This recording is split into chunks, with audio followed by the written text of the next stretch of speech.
एक युवक की कोशिश। एक युवक ने शादी के कुछ साल बाद पिता से कहा कि वह विदेश जाकर व्यापार करना चाहता है। पिता ने उसकी मंजूरी दे दी। युवक अपने माँ बाप और गर्भवती पत्नी को छोड़कर व्यापार करने विदेश चला गया। उसने विदेश में कड़ी मेहनत की और धन कमाया और वह बहुत अमीर सेठ बन गया। लगभग 15 वर्ष धन कमाने में बीत गए तो उसे वापस घर लौटने की इच्छा हुई। पत्नी को पत्र लिखकर उसने आने की सूचना दी और जहाज में बैठ गया। वह सेठ कुछ दिनों बाद अपने नगर पहुंचा। नगर के एक चौराहे पर ही उसने देखा कि एक व्यक्ति एक बोर्ड के साथ खड़ा था। उस बोर्ड पर उसने लिख रखा था बेशकीमती ज्ञान के सूत्र। सेठ ने उस व्यक्ति के पास जाकर पता किया तो उसने बताया कि मैं बेशकीमती ज्ञान के सूत्र बेच रहा हूँ। तो सेठ बोला, ठीक है, एक सूत्र मुझे भी दे दो। वह आदमी बोला, मेरे हर ज्ञान सूत्र की कीमत 100 स्वर्ण मुद्राएं है। सेठ को यह सौदा महंगा तो लगा, लेकिन उसने ज्ञान सूत्र खरीद लिया। उस व्यक्ति ने सेठ को ज्ञान का सूत्र दिया, कोई भी कार्य करने से पहले 2 मिनट रुककर सोच लेना।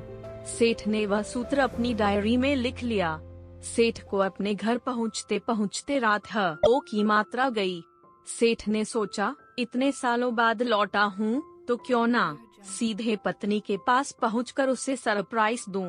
घर के चौकीदारों को इशारों से अंदर कुछ भी कहने से मना कर दिया और सीधे पत्नी के कमरे में गया। वहां का नजारा देखकर वह चौंक गया। उसने देखा कि उसकी पत्नी के साथ एक युवक सोया हुआ था। यह देखकर सेठ गुस्से से आग बबूला हो गया। वह सोचने लगा कि मैं परदेश में अनुस्वार उसकी चिंता करता रहा और यह यहाँ अन्य पुरुष के साथ सो रही हैं। आज मैं इन दोनों को जिंदा नहीं छोड़ूंगा। वह गुस्से से अपनी तलवार निकालकर दोनों पर वार करने ही जा रहा था। इतने में उसे 100 स्वर्ण मुद्राओं के बदले जो ज्ञान सूत्र खरीदा था उसकी याद गई कि कुछ भी कार्य करने से पहले 2 मिनट सोच ले। वह हर 2 मिनट सोचने के लिए रुका। उसने तलवार वापस पीछे हटाई, लेकिन वो किसी बर्तन से टकरा गई। बर्तन के गिरने की आवाज से पत्नी की नींद खुल गई।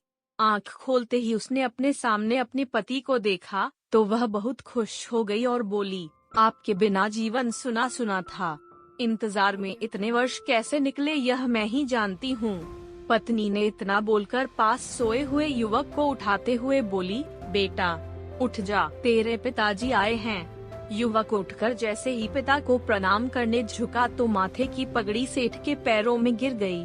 उसके लंबे लंबे बाल बिखर गए। सेठ की पत्नी ने कहा, यह आपकी बेटी है, इसके सम्मान को कोई आंच न आए, इसलिए मैंने इसे बचपन से ही पुत्र के समान पालन पोषण और संस्कार दिए हैं। यह सुनकर सेठ की आंखों से आंसू की धारा बह निकली। उसने पत्नी और बेटी को गले लगा लिया और सोचने लगा, यदि आज मैंने उस ज्ञान सूत्र पर अमल नहीं किया होता तो आवेश में आकर कितना अनर्थ हो जाता। मेरे हाथों से मेरा ही निर्दोष परिवार खत्म हो जाता।